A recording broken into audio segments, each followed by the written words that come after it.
হ্যাঁ, এটাই আমাদের প্রিয় বাবজান সাবিদ মাহমুদ। সে এখন একটা চোখের খেলা দেখাবে। তার চোখ দেখে জিনও ভয় পাবে। এই যে তার চোখের খেলা। আরে বাপ রে বাপ, অসংখ্য ভয়ঙ্কর চোখ বাবজান যখন দেখায়। এই যে তার ডিগবাজি, সে খুব সুন্দর ডিগবাজি মারতে পারে এবং সব কিছু মিলে তার যে প্রাকৃতিক সৌন্দর্যের মাঝে সে যে নিজেকে হারিয়ে ফেলেছে, সে অত্যন্ত এক্সাইটেড। সে অলরেডি 100 ডিগবাজি মেরে ফেলেছে এই চারণভূমিতে। এটা রাজশাহীর কাজলায় অবস্থিত, বিশ্ববিদ্যালয়ের ঠিক অপোজিটে।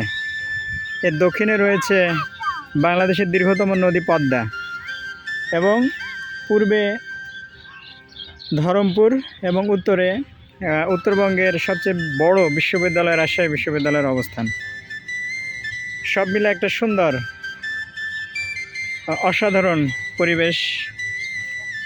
ভালো থাকবেন সবাই, সুস্থ থাকবেন। আমাদের পদ্মার ভিডিও দেখছে। হ্যাঁ বলেন। আচ্ছা বাবজান, আপনার এখানে এসে কেমন লাগতেছে? ভালো করে দাঁড়িয়ে বলেন, দাঁড়িয়ে বলেন। আমার খুব খারাপ লাগছে না, আমার ভালো লাগছে। না, এখানে আপনি এসে যে অসংখ্য গরু দেখতে পাচ্ছেন, কেমন লাগছে গরুগুলো দেখে? গরু দেখতে অনেক খারাপ না, অনেক ভালো। এ ধরনের গরু আপনি একসাথে এতগুলো দেখেছেন কখনো? সুন্দর করে দাঁড়িয়ে বলেন। দেখছি। কোথায় দেখেছেন? ভবানীগঞ্জ।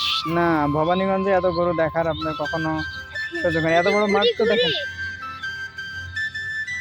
ওই মতো ঘড়ি। আপনি এসে কেমন লাগতেছে এই জায়গাটায়? খুবই ভালো। হ্যাঁ, ভালো। কেমন ভালো লাগতেছে? আমার বলার ভাষা নাই।